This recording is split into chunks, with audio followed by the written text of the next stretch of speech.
You're watching a Decentered Media presentation with me, Rob Watson. Conversations about community media.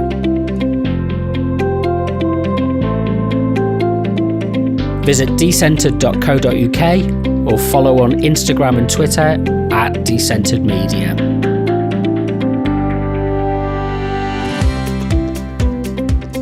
Hello, Rob Watson here at Decentered Media, and this is a presentation about some of an introductory presentation into what the principles of community media are. I'm developing a MOOC, and what I want to try and do is convert some of my old lecture and seminar notes into a format that I can share online, and in the process, I'll review them and we'll test them out with Decentered Media subscribers and then make them available to other people as time goes on.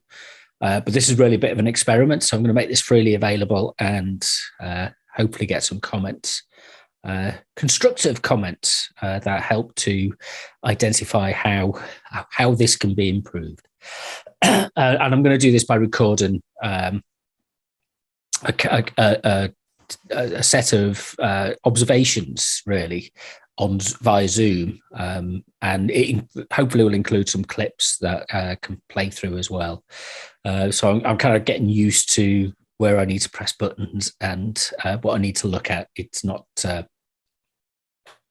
straightforward as it might have been. And I'm also trying to get better lighting. So does that make there's not really. I'm not sure if that's worse or not. Anyway, so I'm Rob Watson, and I have a background in community media, and I did my PhD about participation in community media, and I've worked with lots of community media groups to help support develop their aims and their objectives, and to help them with evaluating what they do and offer training in how to do it. So this is, I've done a lot of thinking about this, a lot of reading about it, but also what's really important is I've done a lot of practice, and I work with practitioners as well. And what I'm hoping to do is just really to offer something that facilitates the development of that practice so that we can demonstrate that it makes a difference. And I think what's really important about community media is noting why it's different and what is different about it. And excuse me. So let me share the screen. Here we go. So, I've entitled this one, Community Media is Different. And this is perhaps one of once you've grasped this, it's relatively straightforward, but it's it's a leap for people to make as to understand what makes community media different from commercial or public service forms of media. And one of the crucial elements of this is the adage that is well used, which I think comes out of UNESCO's model of community media. It's kind of 10% media and 90% community development. And I think that's really important to remember.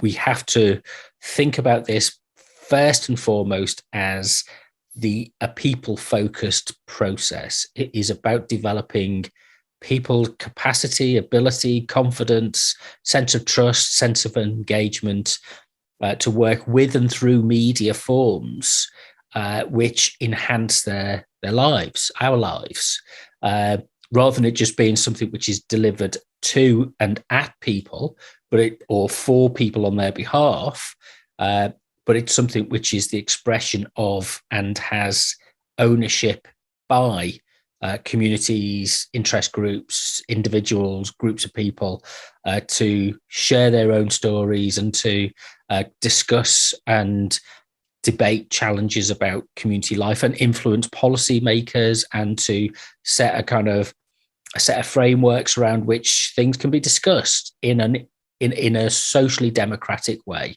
So it's not about polarizing, it's not about antagonizing people, it's got a sense of accountability to it, which is important.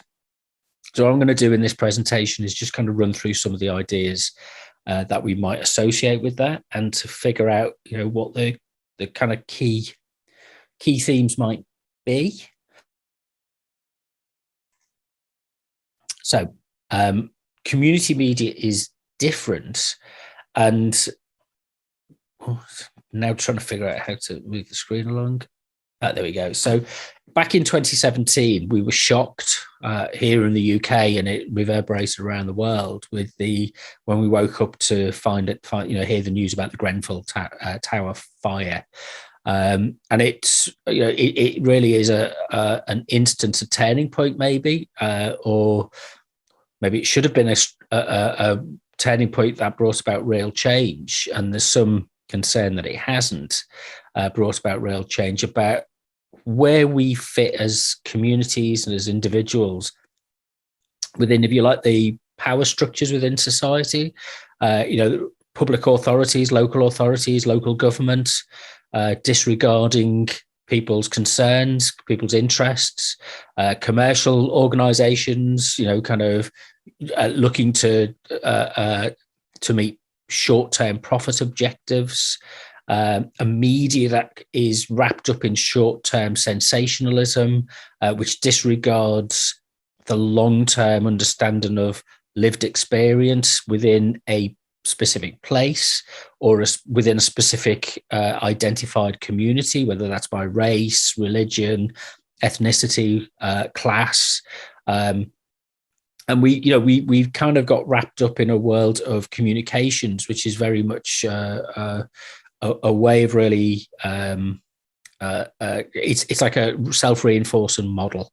It kind of perpetuates itself based on its own myths and biases, and suggests that everything's great and everything's wonderful, but it doesn't make reference to anybody outside of the bubble in which media is creating itself. So we're introducing an element of criticality, being critical about this. So there's a video that of Ishmael Blargrove speaking really eloquently at the time about what the role of the media might be in the lead up to a disaster like the Grenfell Tower fire, and subsequently what the role of the media might be, and how, as an articulate public voice, we can extend and communicate our concerns about this. How do you feel when you look at that building? What do you mean, how do I feel? How do you feel? Look at when you can look at that building, you can tell me how you feel, and times that by 1,000. Do you know what I mean? It's not just looking at the building and saying, how do I feel? It's looking at the building and knowing that I know people who died in that building. Everyone, every resident, every person who can call himself a part of this community of Notting Hill would have at least known one person in that building. In the morning when it was time, when I'd seen all this stuff breaking out, news and people calling me at 1:30, 4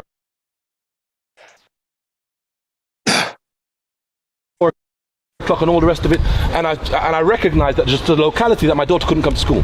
She goes to school in one of my children that I look after goes to school in Avondale. Do you know what I'm saying? So, and as soon as I said to her, listen, you can't go to school, she said, why? I said, because there's been a fire. She looked at the news and said, my God, my children, my friends are in this school, my friends are there. So she started getting to hyperventilating and all that. Look at how it affects this community. So when you say to me, what do I feel? Do you know what I mean? I feel the pain of knowing people who've died in that attack. Yesterday I was sitting down in my house with a friend of mine, and as we sat down, he was saying, well, what's happened to Khadija Say? Khadija Say is this breaking artist. She's a black young artist, just breaking. She's had her first exhibition in Venice. What's happened to her? And she's the message on social media that she's alive, then that she hasn't been, she's unidentified, that no one knows where she is. And just as we're talking about this, we get the breaking news on the story, and they put a picture of her on the news saying that she's been one of those who's been identified as a victim. Not necessarily a friend of mine, but we'd have known her. These are people that we are acquainted with and know. Do you know what I mean? Others would have been friends with them. Another friend I heard jumped from one of the floors. Do you know what I mean? This is the sort of story, the backdrop, do you know what I mean, to these images that you have. You're down here and it's just some sort of feeding frenzy for you to sort of get a new sensational story which you might make your career in terms of breaking this, giving a nice news report. This is a reality that people have to live here day in and day out. People know this. Do you know what I'm saying? It is not just a story. And when we look at this situation, we see that a situation which has been brewing for years. We see something whereby the residents have been complaining about it for years. We see whereby the residents have commissioned their own independent reports in terms of the health and safety, the fire risks in that building in particular, but not just that building, in terms of Silchester, Warnington, there are other issues in terms of whereby they've been trying to knock down buildings. They use the term regeneration. Do you know where I'm from? Now, yesterday I watched on the media whereby some government, it was either Theresa May or some government minister, stands up and tells me about lessons must be learned. Do not dismiss or think you're going to bury this community in some hollow platitude about lessons will be learned. What lessons are going to be learned? Did you learn anything from Larkinhill in Camberwell in 2009? You learned fuck all from that. Do you understand me? So don't come and talk about lessons going to be learned. Do not treat this community as some ignorant, low IQ community. Do you know what I'm saying? We're not going to be dismissed with hollow platitudes which you used to bury and give those who are responsible. Do you know what I'm saying? You mitigate the responsibility of those who are responsible for those decisions. This is not a case of negligence. This is a case of corporate manslaughter. People should be held accountable. People should be in jail for this. But I very much doubt we will get that with this corrupt government. The people are lucky there's no uprising in this country. If I had my way, I wouldn't be sitting out here talking. You'd be the first places that would be seizing. You, the media, you would be held hostage. You are the ones who facilitate this. You are the mouthpiece of this government. You are the people who make this possible. You are the ones who validate it. You are just as culpable as this government. All in it together. Since Thatcher and Reagan, you've monopolised and capitalised this country. And you know what I mean? It's not about money. You know what I mean? It's about for them. I had one ITV newsman say, "Oh, well, look at the real estate here at Nottingham." Is that how you look at it? You see people's lives, you see people in ashes, and you're talking about real estate. Yeah. You're lucky you never get lynched. What do you want to happen? What do you want to happen now? What do you think? What do I want to happen? I want it to be a revolution in this country. I say, fuck the media, fuck the mainstream. You don't deserve to be there. Do you know what I'm saying? I mean, we should be campaigning not to government, but to the BBC, who acts as mouthpieces for this corrupt government. Do you know what I mean? People need a revolution in this country, nothing short of that. And if this was any other country, there'd have been a revolution. We've seen how you, the mainstream media, have responded and reacted. For 2 years, you've hounded, demonized Jeremy Corbyn. And you said he was unelectable. He can't be, there's no possibility of this man being elected. And you created that narrative that people actually believed your bullshit for a while. But what the election has done is shown that people are immune. They're wearing bulletproof vests to you and the other billionaire sort of media owners and Rupert Murdoch and all those other motherfuckers. They're immune to that shit there. And that is the vote of confidence, not in terms of Jeremy Corbyn, but it dismisses May, but it also stands up to you as the mainstream media. I say you personally, but I'm identifying you as the mainstream media. Do you understand what I'm saying to you? I'm saying identify as the mainstream media. You are motherfuckers. You are a bunch of motherfuckers. I like you anyway. I like you too. I like you too. I like you fried, boiled. I can have you motherfuckers. Jeremy Corbyn is around the corner. I know. I'm just with him. Yeah. Okay. I think you should interview you. Well, I'm not. Okay, so strong views there about the role of what we loosely term mainstream media, and it's become a bit of a social cliche, and it's a phrase without value in many ways to kind of lump everything together as mainstream media. But the trend towards media consolidation and ownership consolidation of our media has grown in the last 20 or 30 years, whereas we used to have a wide variety of different groups that owned, say, our radio stations. Now we are dominated by a few small international corporate players, and we access things like Netflix and Disney, which are kind of counterbalance, freely available in the marketplace at a price which counterbalance or increase the struggle, if you like, of the BBC to maintain its position as a public service focused broadcaster. So the kind of arguments and discussions about media are very complex and very dynamic, and there's there are real political interests involved in who has access to our media and how we can frame that. And some campaign groups argue that we should, kind of abolish capitalism and neoliberalism, and then we can sort out our media. And while we might agree with those sentiments in principle, there are some practical steps that we have to undertake in order to ensure that we have that kind of working democracy that is able to replace it and support and facilitate a working society. And so just calling for structural change might not be enough. We also need to call for cultural change, and in terms of what people's expectations are about who is empowered to speak in our media and how. And one of the problems with our media is the reduced scope of recruitment. So the diversity and inclusion that is talked about the kind of people who work in corporate, professional, commercial media organizations has reduced in the last 30 years. And there is a narrower section of people actually employed in media organizations and companies. And so it's not spread out into society. So there's a space here in which community media, I think, can step and can become part of the solution rather than being part of the problem. But it's unrecognized, and it's vastly under-resourced, and it's not had any kind of investment in. And part of the problem is that it doesn't get joined up with other forms of policy making and development. So I attended recently a really great launch of a project about citizens' power and the need to develop a legal framework around which communities can be given priority for funding and investment decisions. And it's actually the kind of principle of subsidiarity, that which can be done at the lowest level should be done at the lowest level wherever possible. But it never includes our media in the discussion. And that was a point I raised at the launch. We need to make sure that, as well as thinking about how our civic structures work and how our policy plan and processes work, our civic deliberation works, we need to include media within that, because without that, we can't give it a broad base, and we can't address specific issues. So just attacking mainstream media is not enough, and we need to think in ways which are kind of are more nimble than that, more pragmatic.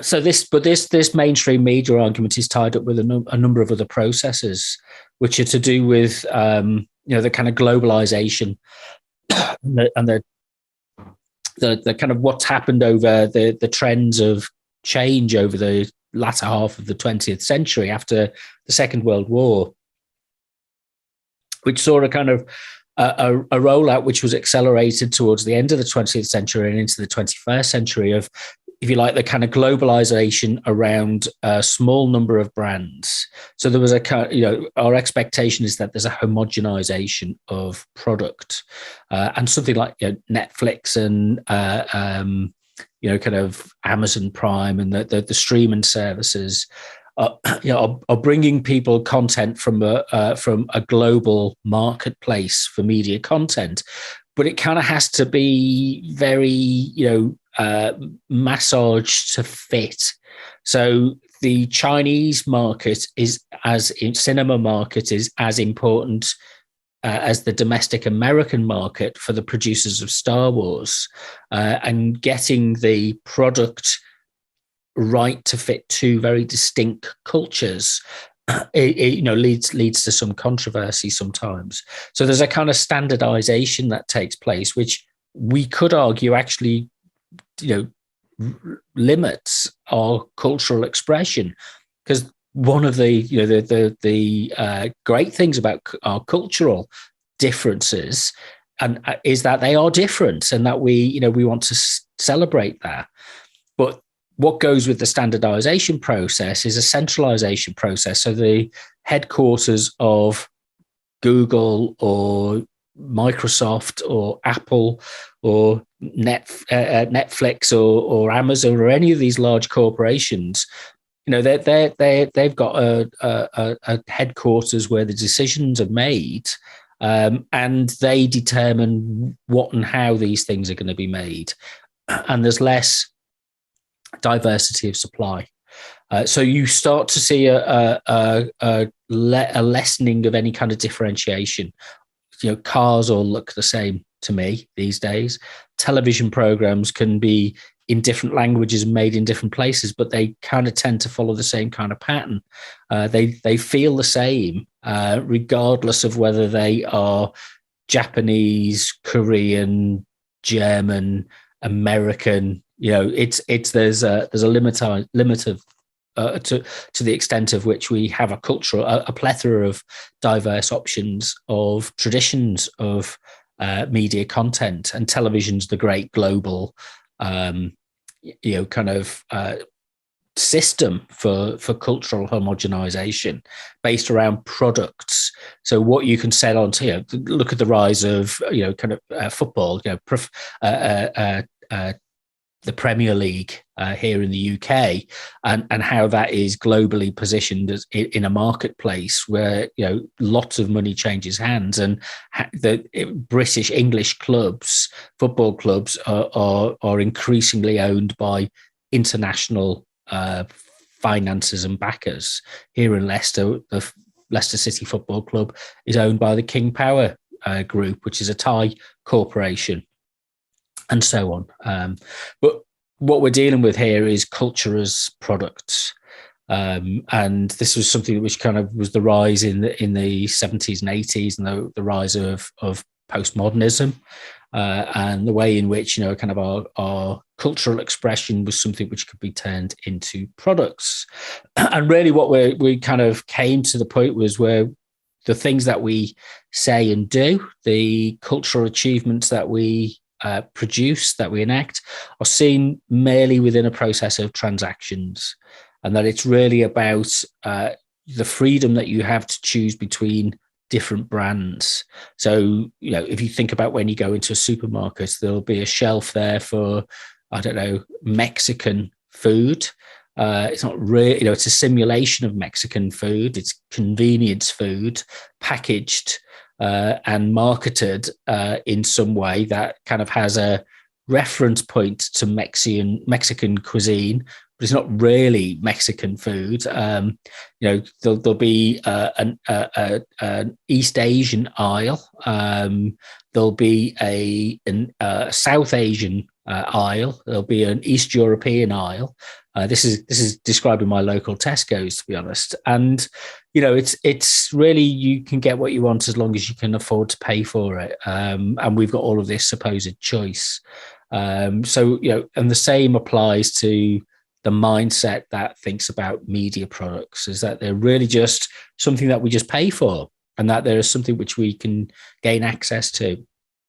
And the guy who kind of thought around this was a guy called Theodore Levitt, and he talked about the productization and how you have to think about that product in a way which is free from, if you like, ethical, moral, social, cultural values, and how that kind of shapes what it is that you're making. There's no question that there's a greater amount of global business being conducted today than there was at times when technology and transport and communication were less easily accessible. We've always had global products. We've always had, if you define a global product as being a product that's equally attractive to markets in different parts of the world. It's not just that it's just happened because Coca-Cola all of a sudden got on an airplane and McDonald's made itself available. We've always had global products. We've always had transnational products. I mean, the Mona Lisa is, after all, just an Italian housewife.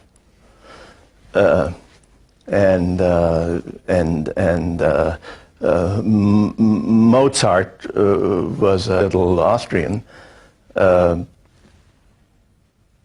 especially talented, and Mozart is as popular in Japan as it is in Austria, or was in Austria. And Prince Esterhazy has the same taste as the Emperor of Japan. So what Levitt's really saying here is that there's no differences, that everything's the same, and in the marketplace everything is uh, is and can be thought of as merely a product of exchange, and that what you don't need to get wrapped up in is the cultural origins of anything, that there is anything distinct and unique to those products which come forward from a culture. So the Mona Lisa is just a housewife from Florence. It's like very dismissive, and he says it with a smile on his face. So I presume he knows he's being quite facetious. But kind of Mozart is just elevator music. So clearly, this is a man with no regard for cultural value and significance, because it can be just principally turned into a product. Now, Levitt probably was a highly cultured person, but the market dynamics that he describes are saying that in this globalized marketplace, the value that you locate for a product is rootless.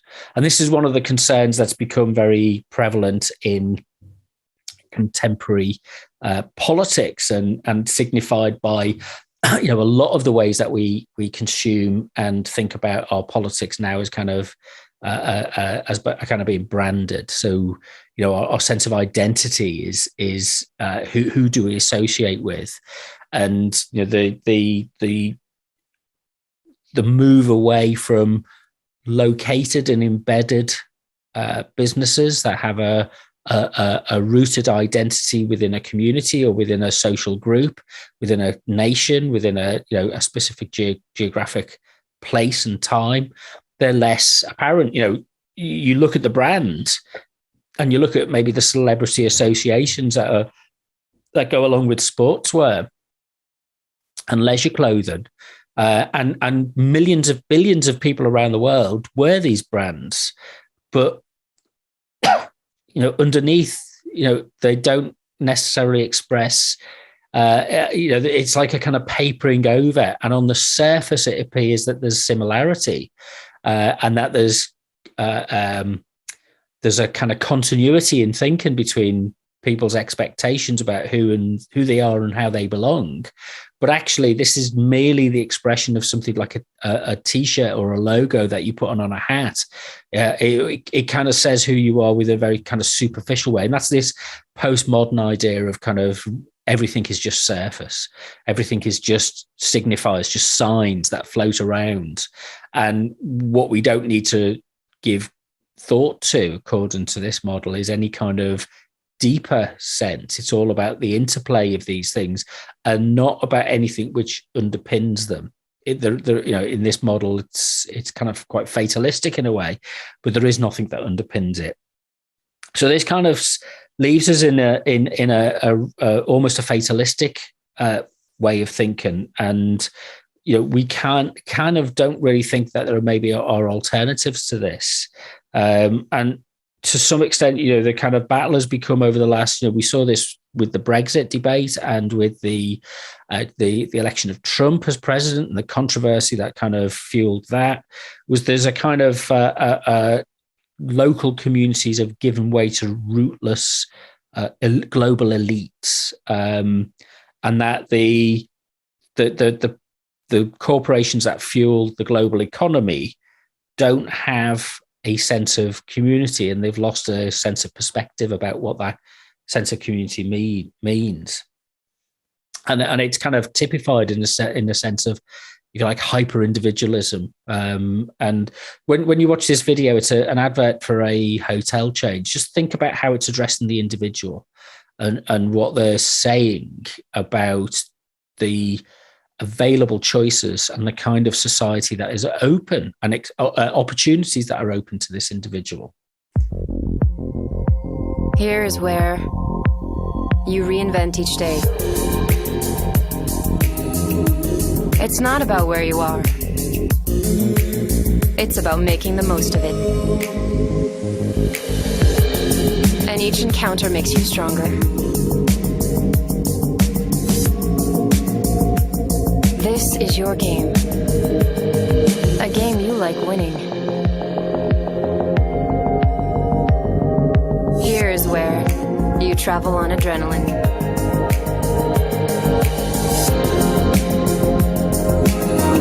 No frontiers, no borders, no limits. You are the beautiful nomads. And our world is your playground. Pullman, Hotels and Resorts. So a very seductive view of globalized nomadic capitalism, where the individual just leaps around the world and stays in expensive hotels. But there's no mention of the services and the people who run the services that support that individual to get to that point. There's no bar staff. There's no check-in staff. There's no cleaners. There's no chefs and cooks and kitchen assistants. There's no taxi drivers. It's just this open-ended world of imagined possibilities. It's a delusion that you don't have to build relationships and support and further and enable a whole structure, social structure that enables somebody to have that lifestyle. Who fuels the planes? Who flies the planes? Who provides the meal that is given to you when you're on your international global nomadic travels? Who builds the computers? Who makes your clothes? None of this is even hinted at in this video. It's just this appeal to this almost, it's kind of a godlike figure that just can absolve themselves from any kind of worldly responsibility. And it just lacks any kind of values, just lacks any kind of roots whatsoever. And it's very depressing and it's highly seductive, So we can think about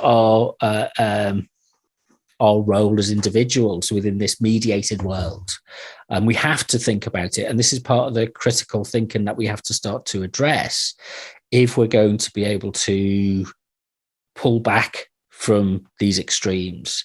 And I'm not saying that everything has to be state organized and uniform, but what we're really looking for is something which is kind of a midpoint, where what we've got is things that we can positively support are able to that we are able to, and that we're able to do this in a way which is positive and brings about a mutual benefit for a wide range, vast number of people. We could, this kind of hyper individualism, this kind of, you see it in slogans. Look at our universities; they're full of this kind of corporate globalized hyper individualism. They dare people to be fearless. They, like a Nike slogan, "Just do it." It's kind of, you are the change makers. All of this kind of stuff, and it is facile, and we kind of need to. The problem is, and Zygmunt Bauman talked about this, is if you kind of leave things to just individuals operating as individuals, we can't do it by ourselves. We can't bring about change. We have to look for socially produced solutions to our socially produced troubles. If everything is just rests on, what we do is in this situation is if you can't have that amazing lifestyle, if you can't have that amazing car, if you can't have those amazing clothes, then you're a failure. And that just heaps such a burden on people. It's not the fact that it was completely unobtainable and ridiculous to expect people to be able to do this in the first place. It's not the setup that was wrong. It's you as an individual, and that's where the ideology of this is really pernicious. And one of the reasons why we need to ground community media in the social domain, in the mutual domain, in the collaborative domain, so that we've got some sense of corresponding development between us as a group, not merely as individuals who bounce around with no care for anybody else. I suppose a good question is, we have a need to express a sense of personal identity, and one of the things that brands do is that they're plugging into a need for us to express who we are in the world. and what does our media say about us? That's a really important question, because we use lots of media. I use lots of media. What does it say about me? And that's a difficult thing to do, because you kind of having to justify decisions that you take and make on a daily basis about what media you are choosing to use or is available to you, because the wealthier you are, the wider range of media you have. I've never been to the opera. I can probably not afford to go to an opera, a good one. And so, what does that say about you if you can afford to pay the top end prices for, at the Metropolitan in New York, the full on, top end prices that you get at something like that, as opposed to listening to a classical music radio station as you're driving around working. What does it say about you is one of the questions that has to be asked about our media. And the companies that produce this globalized, homogenized form of media spend a lot of time thinking about that and planning that and tapping into what they perceive as people's needs and desires as to what their media might say about them and might represent them as. So it's complicated, and we want to start to think a bit about this. And it's further complicated by this idea of globalization as being something which is also local. And it's, it's interesting that the phrase glocal, think global, but act local. Well, that actually can be reversed as well. So large international corporations can think global and can think local and act global. And it's, vice versa. So it's a neutral process, this glocalization. Which way can we operate on that basis? And we sit through maybe meetings and discussions about issues of global concern. I know I have over the last couple of years, particularly with the pandemic and now with global warming. And there's almost a sense that you can talk about global issues, but you can't address the local issues. How does it affect my neighbors on my street? How does it affect my fellow citizens in my town or village or neighborhood? Because we're so consumed by global issues and it's overwhelming. I think one of the biggest problems is talking about global climate change. And that's put such a big, where do we start? It's overwhelming to having to think about the challenges in their entirety as a global consequence. And our media fuels this by kind of switching between global and local. And they do the global quite well. But the local is not serviced so well. There are a few, where are the examples of local conversations about climate change, about facilitating and managing social engagement to support and facilitate meeting the objectives of carbon decarbonisation of the economy, those kind of things. And, at what level do we have to get down into the grassroots to facilitate and support those conversations? And that's a real, it's a real challenge of, as we saw with the video from the Grenfell fire, tower fire, the global media, will arrive at a place, spend a couple of weeks there, and then move on and looking for the next breaking news story. But the people who live in that neighborhood have to live with the consequences of what takes place. And when the lens of attention is moved elsewhere, those problems don't go away. They're not answered. They're not addressed.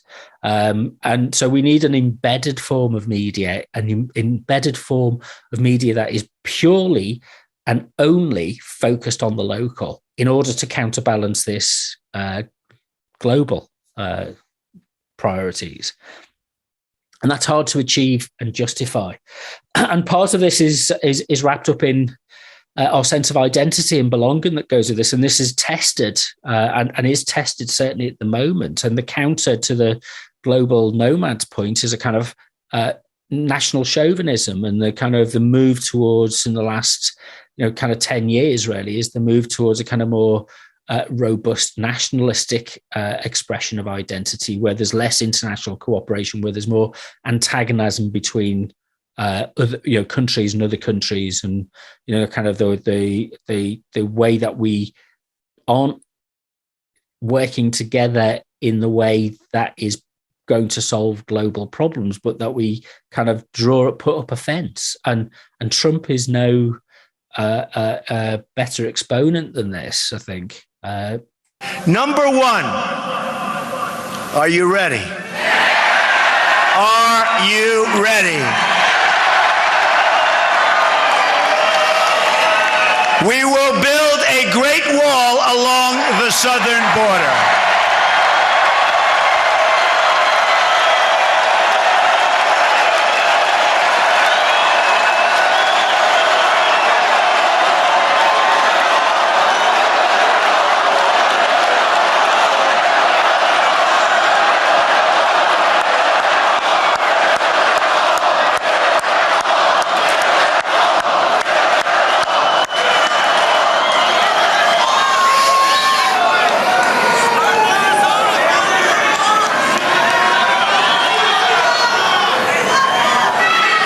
Mexico will pay for the wall.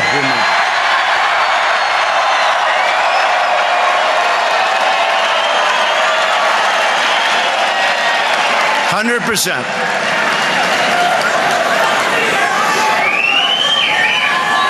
They don't know it yet, but they're going to pay for the wall.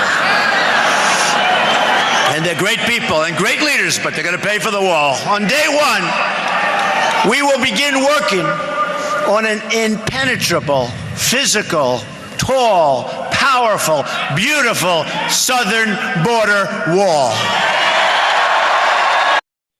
So it couldn't be any clearer. The wall was going to be built, and we've lived through a period where the kind of polarization and the blame and the demonization of other people are not seeking solutions. So the understanding of different cultures and the needs of people in deprived cultures and communities is manifested at a level in which national policy is defined through fairly rigid, almost fearful, chauvinistic forms of national self-preservation. And I'm not saying that this is not a process that hasn't happened before. It's a process. At times we're more liberal and we're more open, and at times we are more fearful and more guarded, shall we say, to others. And we've gone through a period of intense globalization, and now there's a kind of pullback to a period of retrenchment, of putting up the barriers, almost quite literally. And I think, again, this is the idea of we need where does this come from? Where does this fear originate from? And the places, the research that has been done in the UK suggests that the people who are most fearful of immigration are those who are least impacted by immigration locally.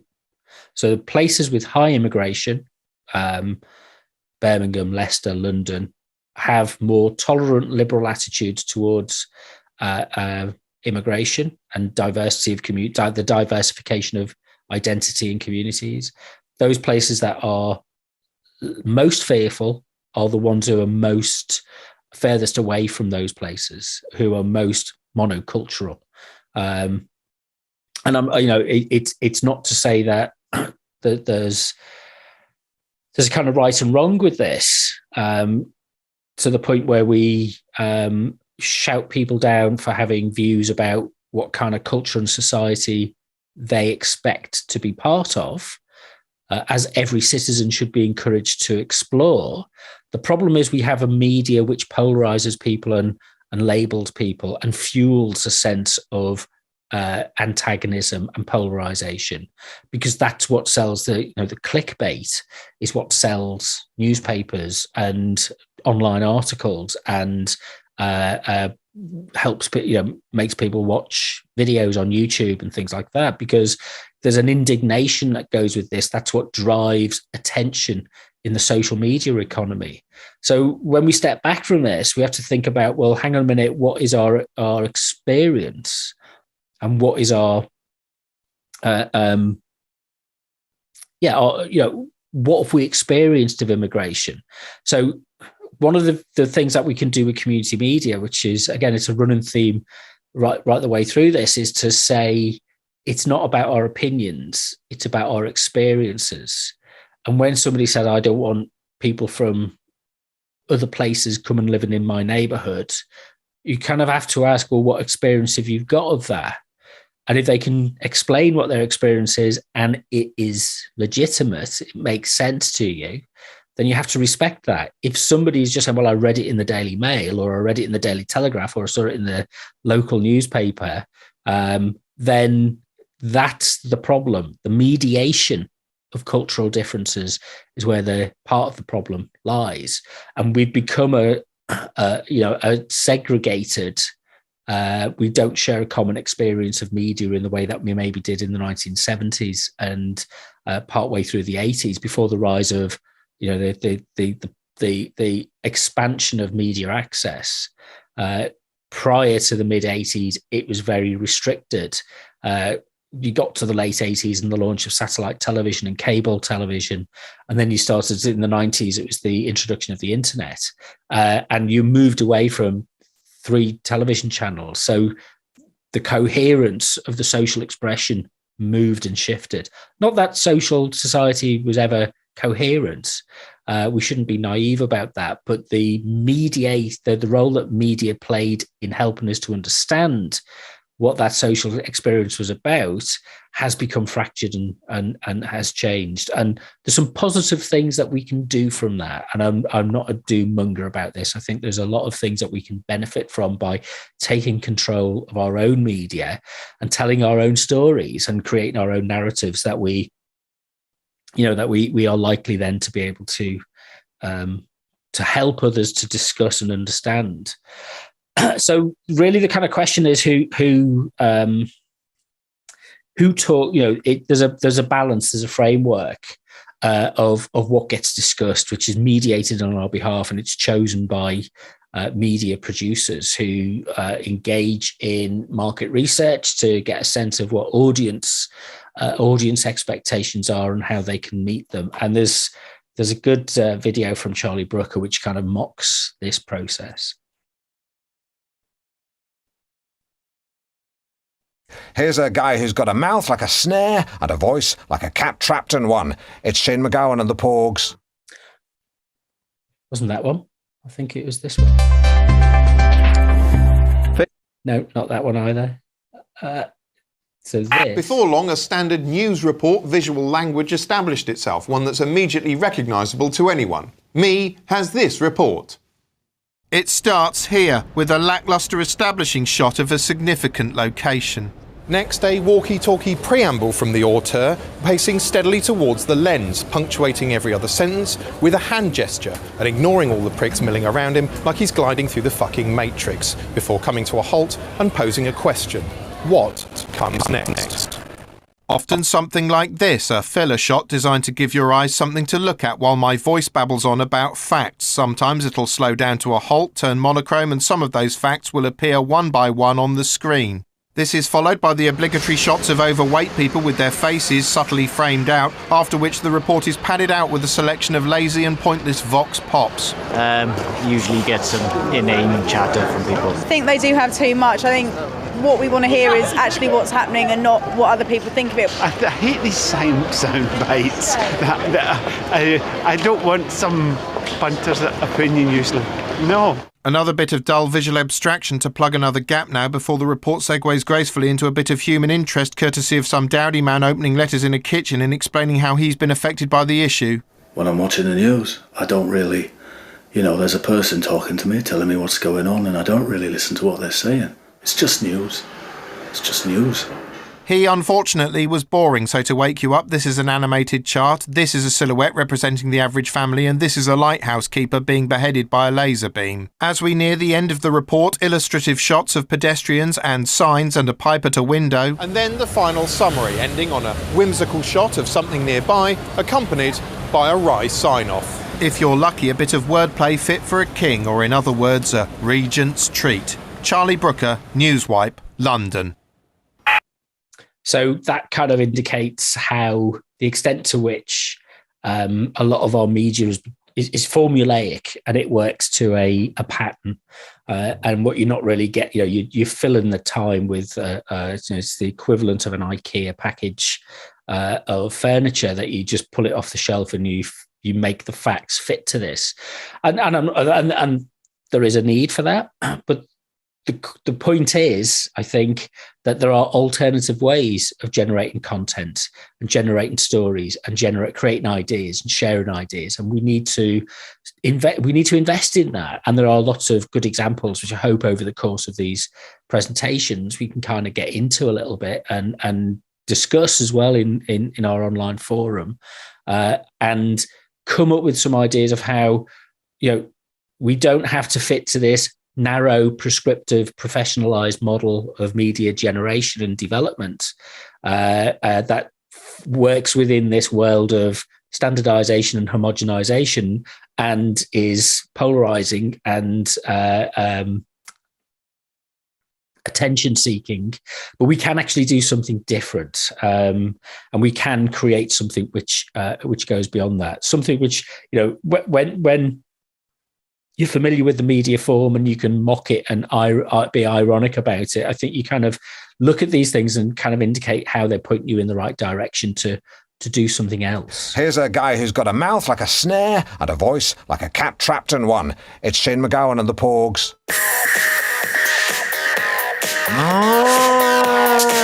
Tell you what, if I was a dog right now, I'd be chewing a slipper.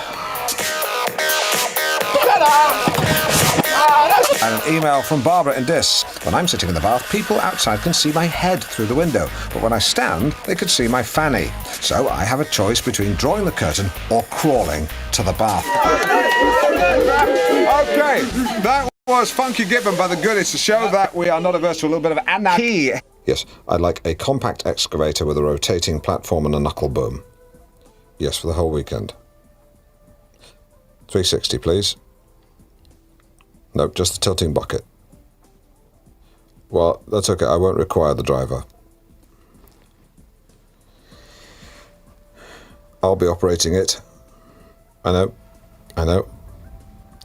No, I want to drive the digger. Yeah, I know. I'm aware of that. I'm going to be spending this weekend driving a digger. The real reason people have a go at Bernie Ecclestone is because he has the first name of a dinner lady and he goes out with giant women. What about the fact that he cozies up to dictators and torturers? He's not a torturer. No, he does business with torturers. Precisely, but he's so small he could barely pick up a cattle prod.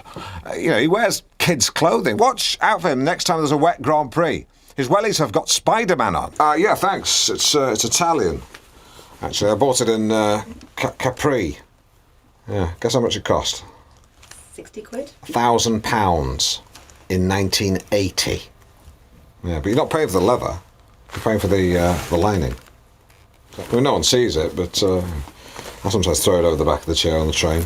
Let people let them see the money. I'm about to be massaged. Right, so that's the wonderful Alan Partridge, and that kind of typifies the ego-driven model of the archetypal DJ presenter, which is fueled by a sense of self-promotion and a complete lack of awareness of who they are. They perform as a function within society. And many people want to get into radio, for example, because it's an expression of their personality. It has some deep roots within an archetypal structure of playing a certain social role.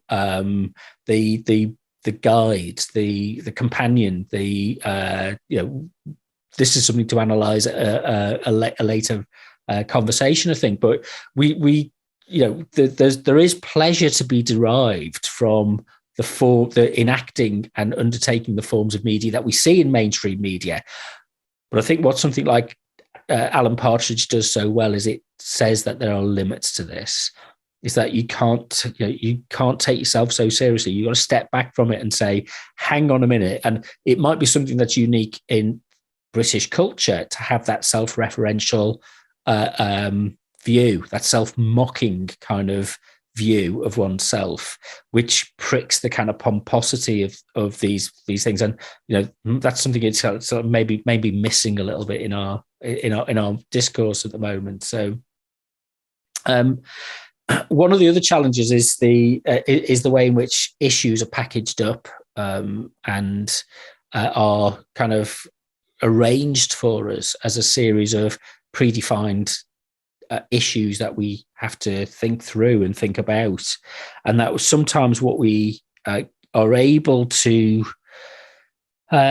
engage with are things that are almost like, picture yourself walking along a supermarket shelf in the frozen aisle, and there's all this choice of prepackaged frozen meals. Well, unfortunately, that's how our news is often manufactured and produced for us. And it creates a sense of a limitation of choices and also a disconnection with the production method. These things are turned out in factories and that they're not authentic, although the packaging and the marketing wants to lead you down the way of thinking that this is an authentic pizza from Italy, as if you were stood in Rome on a warm summer's evening enjoying a glass of wine and a slice of pizza. No, this is produced in a factory in Ireland and shipped across the UK in large articulated lorries and stored in huge refrigerated containers, and then it's mass production. And that artificiality of our media is something that works really hard to hide and distract us from, because nobody wants to see the workings of how it's produced. The news is just presented to us, and the cultural programming is presented to us without any sense of that there is a production process that goes into it, and that production process is fraught with complications and challenges and problems, and people have to learn how to get there. And there's also there's a whole dynamic behind that. But what we get with our media is that it's presented to us as a fait accompli, as it's there and it shouldn't be questioned. It almost shouldn't be questioned. It's just something that you just keep consuming. It is the equivalent of convenience food. But then something like this comes along. Is there something missing in your life? Do you need to get out more? Then stop what you're doing and come to the happiest place on earth. This is a theme park like no other.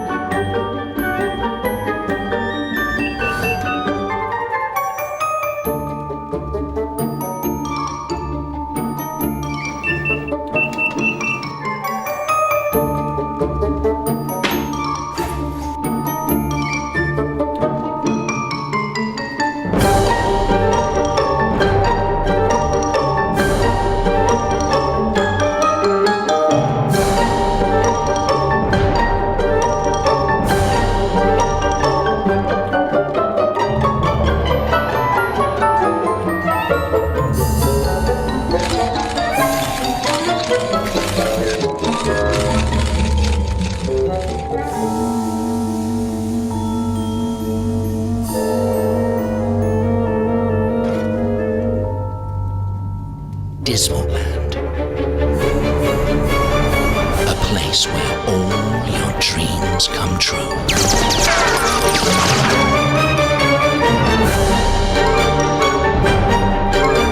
So,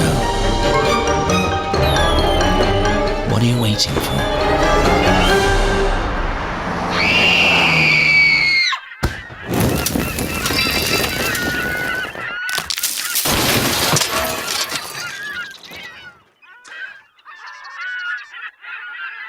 So the question that we may be needing to ask is who produces what we watch and what we consume in terms of our media, and who doesn't. And one of the core principles of community media is access. And you can't just facilitate access. You can't just open the doors. You have to do a whole number of things which enable access, such as incorporating training programs in a way that enable people to find the confidence. And we're talking, not just the kind of those people who are very super confident and super able to be able to work with media and engage with media, but also those people who are less confident and who don't have the capabilities and skills necessarily to play a role. But there's absolutely no reason why anybody should be excluded from playing should they wish, a positive role within media. And we should have enough space and latitude for anybody to, for it to be as inclusive as possible. The phrase that comes to mind is the Raymond Williams idea that one, culture is ordinary, and two, that in order to enable a more democratic form of media, we have to deprofessionalize it. I think going back to some of those virtues and values of the British cultural studies movement from the 50s and 60s about really making a democratic difference about how and who gets involved in media is really important. And think of it this way. It's like, where can it's very difficult these days to go knock on the door of a local newspaper, radio station, TV station, and say to them, I don't like what your coverage is. Stopping people in the street. It's very difficult to do that. It's because people don't live where they produce the media. The Leicester Mercury, for example, is now produced in Derby. It's not produced in the city where it's based. They have reporters based here, but it's not based here anymore. So this is 1,000 times worse or more problematic when you look at social media. You can't turn around and knock on the door of the local Facebook office and say, I really don't like the way that you're structuring your algorithms that feeds my news feed with local stories and people moaning about what goes on in our local neighborhood, because that's based over in California in a bunker somewhere.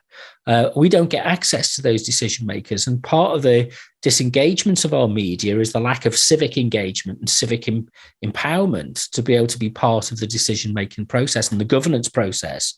And it's not just about consultation. I think this is one of the crucial things that we should learn from the community development movement, is that empowerment isn't just about enabling a form of consultation. That we've got citizens panels and juries, and we do market research, and we have listening panels, and we talk to people about it.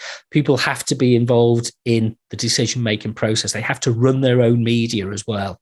So one of the crucial principles of community media is that people run and are responsible for the governance and management and the setup and the priorities of a media or a community-based media organization.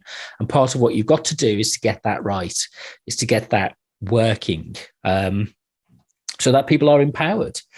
So, community media then it's about empowerment. It's about civic empowerment, cultural empowerment, social empowerment.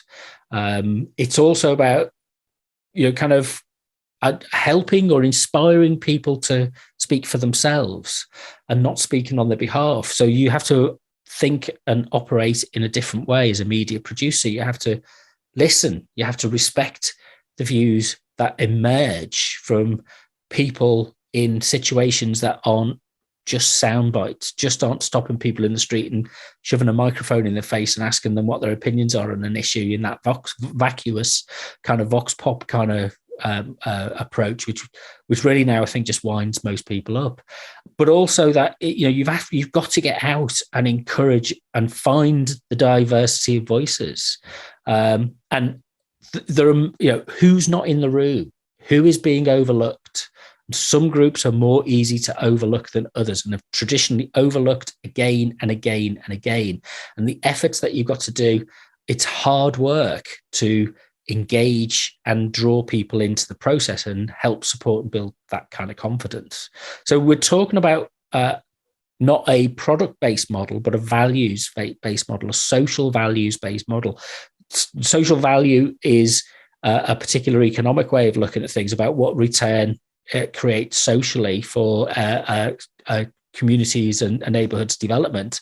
Very important, the social value model, and it's enshrined in UK English law, particularly, and Scotland and Wales and Northern Ireland have variations of this.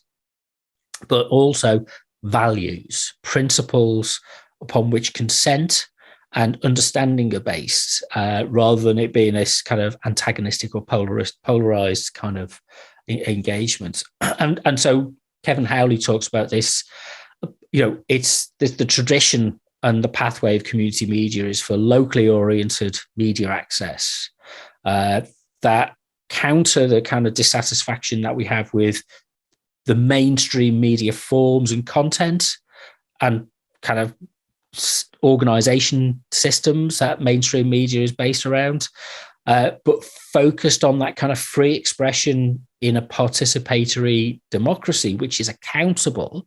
We're not saying that anybody can say anything. This is not a case of everything can be talked about and all things can be said.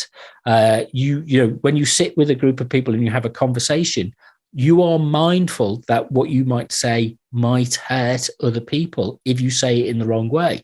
That's not to say that we should shut down discussions.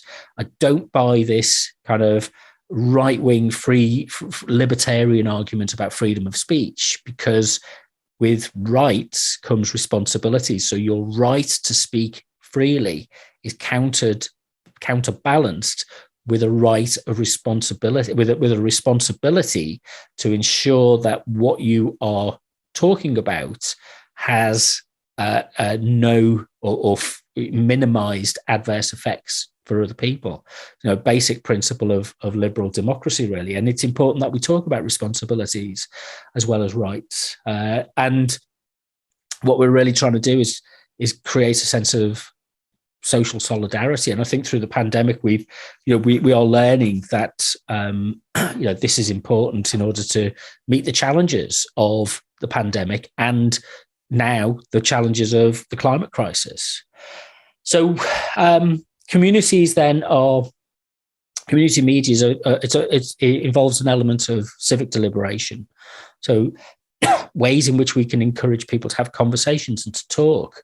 It's communities talking to members of the community, and it's communities talking with other communities.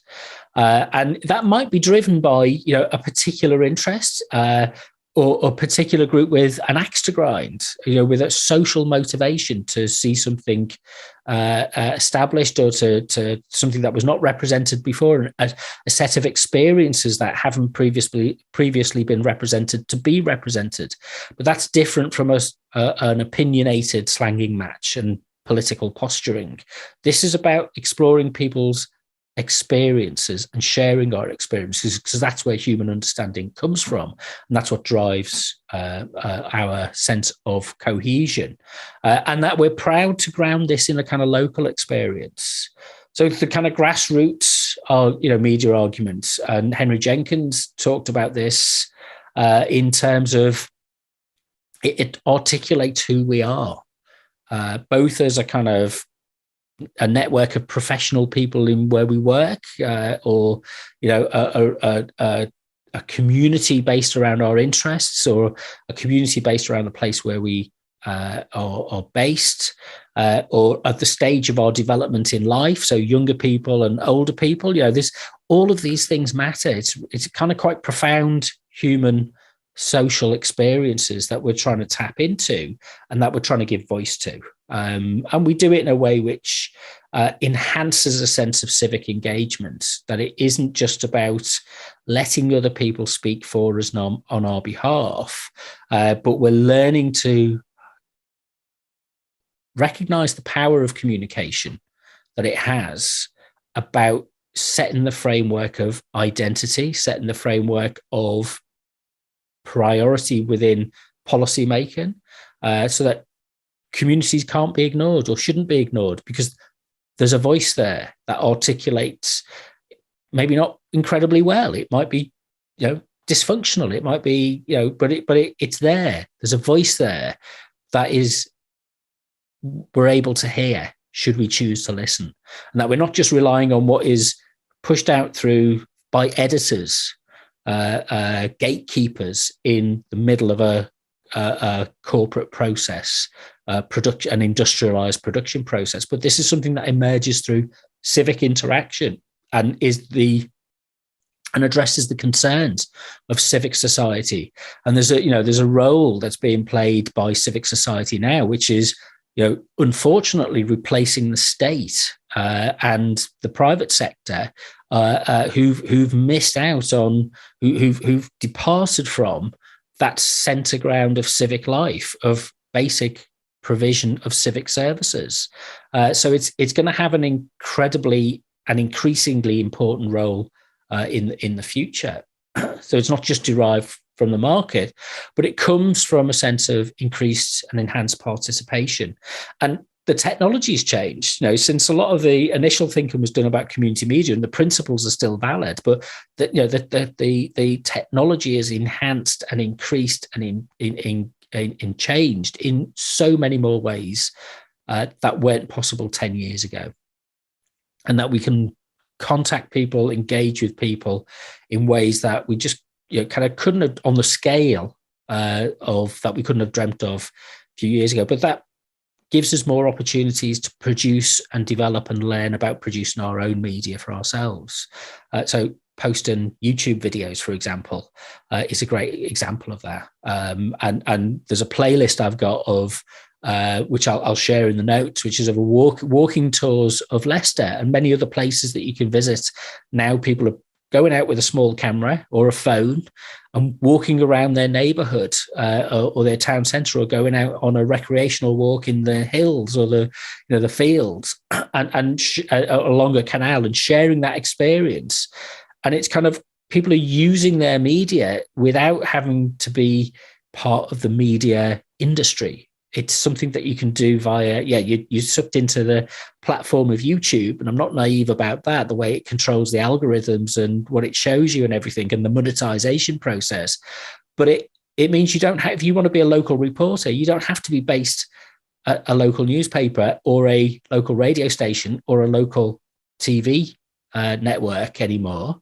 You can use your own social media platforms to do this to a very proficient, high level and high standard of production.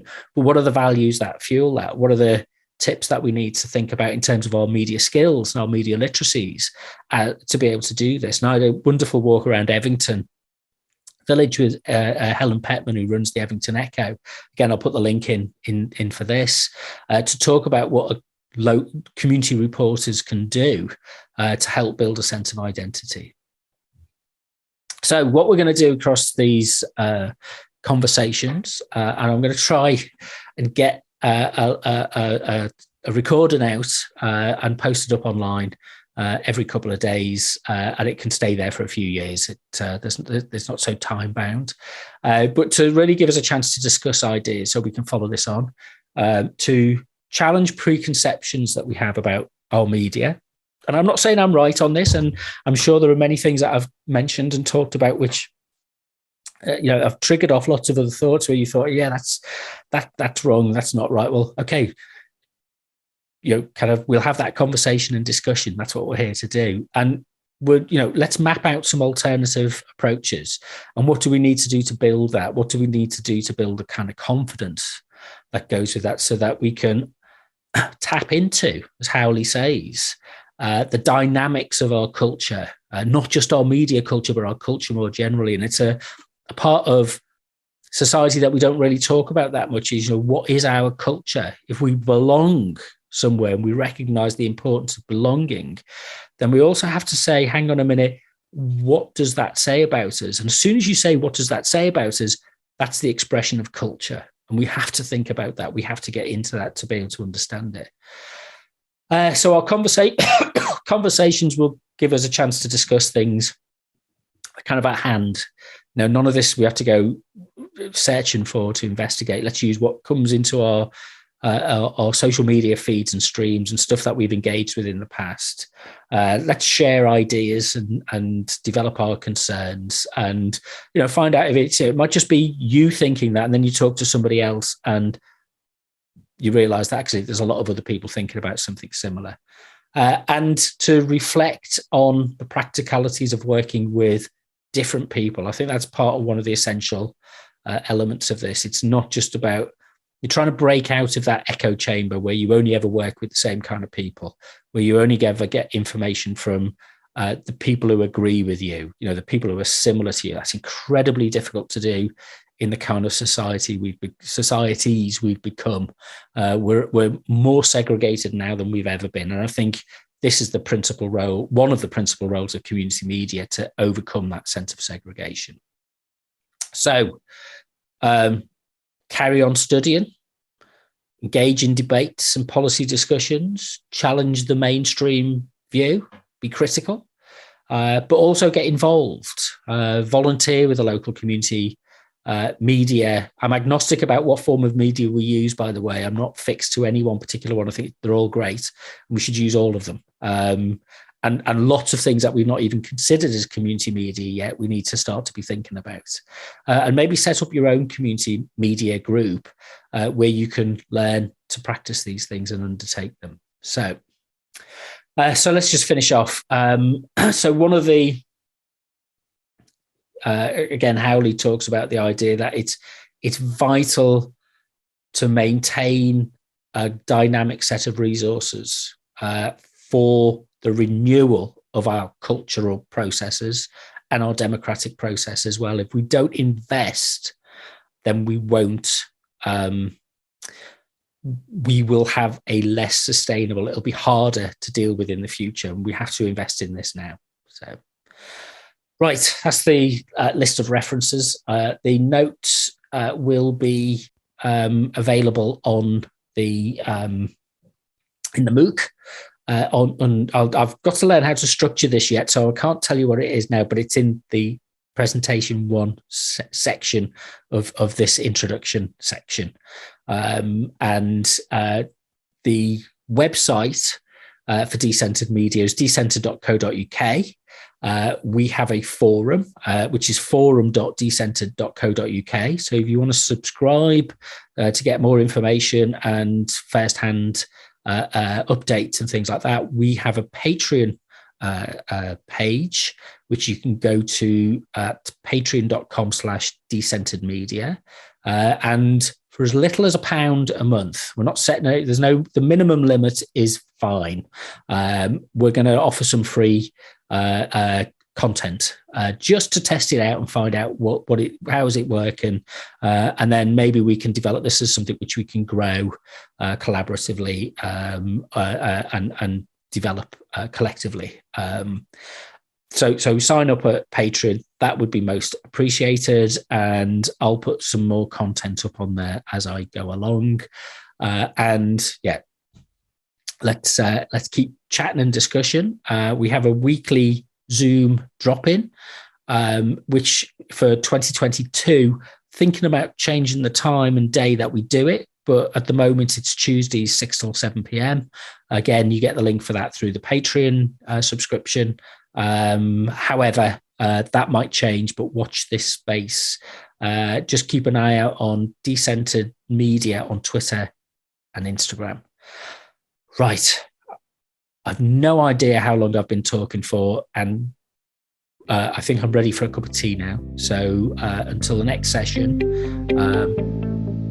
have fun, stay safe, and make sure your vaccinations against COVID and the flu are up to date. Well, I'll speak to you soon.